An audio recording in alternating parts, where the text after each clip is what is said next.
अध्यक्ष महोदय, सन्माननीय मंत्री महोदयांनी उत्तरामध्ये दिलंय की महाराष्ट्रामध्ये 69 प्रकल्प चालू आहेत, ज्याच्यापैकी 25 प्रकल्प हे भूसंपादनात येणाऱ्या अडचणीमुळे त्या ठिकाणी रखडले गेले।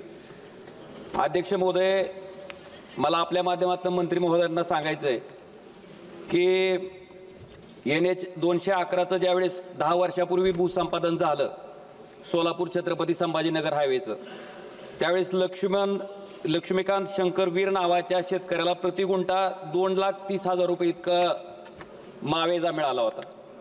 आणि अध्यक्ष महोदय, आता सुरत चेन्नई महामार्गाचं त्या ठिकाणी भूसंपादन होत आहे, त्यावेळेस बालाजी माधव पाटील नावाच्या शेतकऱ्याला 6,250 रुपये प्रति गुंठा त्या ठिकाणी मावेजा मिळतो। 10 वर्षापूर्वी जे भूसंपादन झालं त्याला एवढ्या मोठ्या प्रमाणात मावेजा मिळतोय आणि आज जे भूसंपादन होतंय त्याला अतिशय किरकोळ प्रमाणात मावेजा मिळतोय। त्याच्यामुळं ह्याच्यातनं नाराजीमधनं शेतकरी परत कोर्टामध्ये जातात आणि भूसंपादन करायला त्या ठिकाणी अडचणी येतात। माझी आपल्या माध्यमातून मंत्री महोदयांना एवढीच विनंती आहे की 2013च्या कायद्याप्रमाणे जर भूसंपादन त्या ठिकाणी केलंय, जो कायदा त्या ठिकाणी डायल्यूट करायचा प्रयत्न होतोय, त्या पद्धतीने जर केलं तर शेतकऱ्यालाही मोठ्या प्रमाणात त्या ठिकाणी मावेजा मिळेल, तर ती अंमलबजावणी मंत्री महोदय करणार का? आणि सुरत चेन्नई ह्या हायवेला जोडण्यासाठी एक उस्मानाबाद शहराला स्पर रोडनं जोडण्याच्या बाबतीतलं एक प्रपोजल मंत्री महोदय मी आपल्याकडे दिलं, आपणही त्याच्या बाबतीत सकारात्मक आहात, तर त्याला कधीपर्यंत मंजुरी मिळेल? माननीय स्पीकर महोदय, लँड ॲक्विजिशन हा राज्य सरकारच्या अखत्यारीत असणारा विषय आहे। आपले जे जिल्हाधिकारी आहेत ते राज्य शासनाच्या नियमाप्रमाणे लँड ॲक्विजिशनची कॉस्ट काढतात आणि त्याला काला म्हणतो आपण। त्यांनी ती कॉस्ट काढल्यानंतर त्यांना अपील करण्याचा अधिकार आहे आणि ती कॉस्ट आम्हाला स्वीकारावी लागते। जर आम्ही स्वीकारली तर पेमेंट मिळतं, नाही स्वीकारली तर आम्ही कोर्टात जाऊ शकतो किंवा ते पुढे जाऊ शकतात अपीलमध्ये। त्यामुळे हा प्रश्न राज्य सरकारच्या ह्याच्यात आहे। पण तुम्ही म्हणता त्याप्रमाणे ही जी केस आहे की 10 वर्षानंतर तेवढाच निघाला, त्याच्यात राज्य सरकारच्या ह्याच्यात तुम्ही कलेक्टरला पुन्हा एकदा त्याला रिकॅल्क्युलेट करायला सांगा आणि त्यातून मार्ग निघाला तो होईल। अध्यक्ष महाराज, इनके मतदार क्षेत्र से एक बहुत इम्पोर्टेंट रोड जा रहा है। आपको याद होगा कि हम कश्मीर से कन्याकुमारी ये बात करते थे केवल भाषण में, पर पहली बार हुआ है कि हिमाचल प्रदेश में हम लोग मनाली से रोहतांग पास जाने के लिए 3.5 घंटे लगते थे। अध्यक्ष महाराज, मैंने आपको भी रिक्वेस्ट की थी, तो अब हम लोग केवल 8 मिनट में निकलते हैं वहाँ से नीचे। बाद में हिमालय के बीच में से हम लद्दाख लेह तक आते, 18 टनल बना रहे, रोड का काम शुरू हुआ है।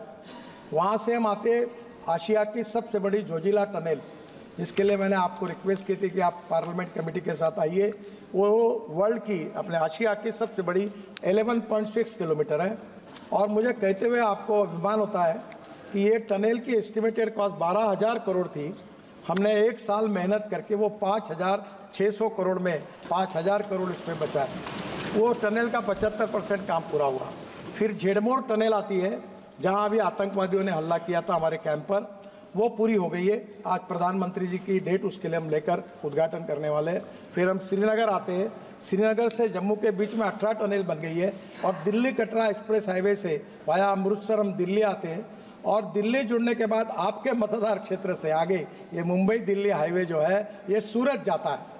अब जो उत्तर से दक्षिण जाते थे उनको मुंबई, पुणे, कोल्हापुर, सोलापुर जाना पड़ता था, अब उनको जाने की ज़रूरत नहीं। अब नया एक्सप्रेस हाईवे बन रहा है, सूरत से नासिक, नासिक से अहमदनगर, अहमदनगर से सोलापुर, सोलापुर से कर्नूल और कर्नूल से कन्याकुमारी, चेन्नई, हैदराबाद, बेंगलोर, मंगलोर, कोची, पूरे साउथ को। तो अध्यक्ष महाराज, ये जो पूछ रहे हैं, ये हाईवे चेन्नई से दिल्ली का डिस्टेंस 320 किलोमीटर कम कर रहा है। यानी ये गुजरात, और ये बहुत विशेषता है कि जैसे आपके राजस्थान में ये पूरे ट्राइबल डिस्ट्रिक्ट से जा रहा है, तो मुझे लगता है ये हिंदुस्तान का दिल्ली मुंबई से भी एक बहुत इम्पोर्टेंट सेक्शन है जो उत्तर को दक्षिण से जुड़ने वाला है। उसमें इनका धाराशिव, उस्मानाबाद आता है और उसको एक स्पर देना चाहिए, जैसे हमने कोटा के लिए दिया है। उनकी मांग है, हम उसको जरूर कंसिडर करेंगे। श्री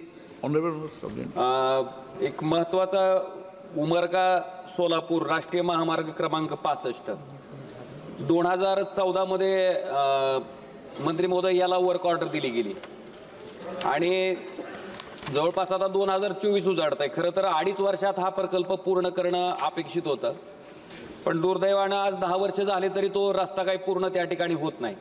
कदाचित ताजमहल सुद्धा लवकर बांधून झाला असेल, पण ही रस्ता काही मंत्री महोदय त्या ठिकाणी लवकर होत नाही. तर याला एक टाइम बाउंड त्या ठिकाणी, आणि हा रस्ता न झाल्यामुळं अनेक लोकांचे जीव त्या ठिकाणी जात आहेत. मंत्री महोदय, कालच माझ्या मुलीच्या वर्गात शिकणारा एक मुलगा धाराशिवला जे सर्व्हिस रोडचं काम न झाल्यामुळं रॉंग साईडनं जात असताना एका ट्रकला धडकून त्या ठिकाणी मृत्युमुखी पडला. त्याचं नाव आहे अर्णब अजय सोनवणे. अतिशय म्हणजे दुर्दैवी गोष्ट आहे मंत्री महोदय. तर हा रस्ता जो आहे उमरगा सोलापूरचा, हा किती दिवसात पूर्ण होईल? त्याला काही टाइम बाउंड त्या ठिकाणी तुम्ही मर्यादा देणार आहेत का? आणि दुसरं एक टेंभुर्णीमधनं लातूरला येण्याच्या बाबतीत आपण चौपदरीकरणाचा DPR पण मंत्री महोदय आपल्याकडे दिला. आपणही सकारात्मक आहात. गडकरी साहेब, तुमचं प्रचंड नाव आहे. फक्त ह्या उमरगा आणि सोलापूरच्या रस्त्यामुळे तुम्हीही प्रयत्न करताय, करत नाहीत असं नाही. मी जेव्हा जेव्हा तुमच्याकडे आलो त्यावेळेस तुम्ही त्या ठिकाणी सकारात्मक प्रतिसाद दिलाय, पण ह्याला एक टाइम ठरवून त्या ठिकाणी त्या वेळेत हा रस्ता त्या ठिकाणी पूर्ण व्हावा, ही एक माझी मागणी आहे. आणि टेंभुर्णीपासनं लातूरपर्यंत जो हे आहे हायवे आहे, त्या चौपदरीकरणाचा DPR आपल्याकडे आलाय, त्याला तात्काळ मंजुरी मिळून तोही पूर्ण व्हावा. टेंभुर्णी से लातूर तक का जो रोड है उसको 4 लेनिंग मंजूर किया है. 1 महीने भर में उसका टेंडर लग जाएगा. आप बोल रहे हैं वो सीरियस प्रॉब्लम है, मैं भी उसके कारण काफ़ी लोग तकरार करते हैं. दूसरा जो रास्ता है जो सोलापुर तक आता है, उसमें जो कंपनी थी उसने दिवाला पीटा, वो NCLT में गई. फिर उसके कंपनी के ऊपर CBI और ED ने रेड मारी. अब उसके पैसे सीज कर दिए. अब वो प्रॉब्लम है कि वो रोड पूरा नहीं कर पा रहा. फिर उसमें मैं कोर्ट में गए. अब प्रॉब्लम है कि ये जो मेजॉरिटी प्रॉब्लम जो आते हैं रोड में, केवल रोड में लैंड एक्विजिशन का problem, forest wild life environment का clearance, railway approval, utility shifting, other clearances, law and order situation, contractor issue, bank का डिसबर्समेंट रुकता है, फोर्स मेजर होते हैं.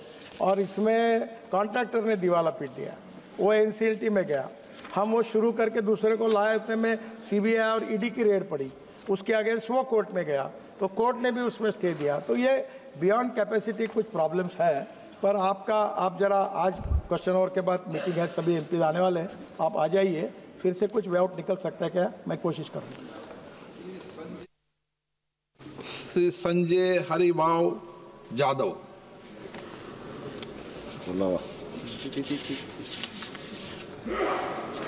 अध्यक्ष महोदय, मंत्री महोदय ने सविस्तर जानकारी दी है, मगर फिर भी मैं माननीय मंत्री महोदय से जानना चाहता हूं कि परियोजनाओं को पूरा करने में भूमि अधिग्रहण की समस्या के कारण देरी हुई है, उसको किस तरह पूरा किया जाएगा, और इसमें महाराष्ट्र के परभणी संसदीय क्षेत्र की कुल कितनी राष्ट्रीय राजमार्ग योजनाएं हैं? क्या सरकार अपनी परभणी क्षेत्र को अन्य क्षेत्रों से और राज्यों से जोड़ने के लिए कोई राज्य मार्ग या राष्ट्रीय राजमार्ग का निर्माण कर रही है या करने का विचार रखती है? मैं आप मंत्री महोदय से जानना चाहूँगा. अध्यक्ष महोदय, आप मुझे संरक्षण दीजिए. 1800 रोड के प्रोजेक्ट चल रहे हैं और प्रश्न केवल लिमिटेड एक इसका है. अब ये मेरे पास जानकारी नहीं है इसकी. वैसे जनरली थोड़ी बहुत जानकारी होती है, पर मैं महाराष्ट्र में इतना ही बताऊंगा कि 3 साल से 23 प्रोजेक्ट पेंडिंग है महाराष्ट्र में, और 103 ईयर में 18 प्रोजेक्ट है, 1 साल में 37 प्रोजेक्ट है, टोटल 78 प्रोजेक्ट्स है. और प्रॉब्लम्स है सर, तो मैं उनको इतना ही विश्वास दिलाऊंगा कि इसमें से जल्दी होने की कोशिश करें. और इसका परमाणु का डिटेल आप मुझे मिलिए, मैं जानकारी लूँगा.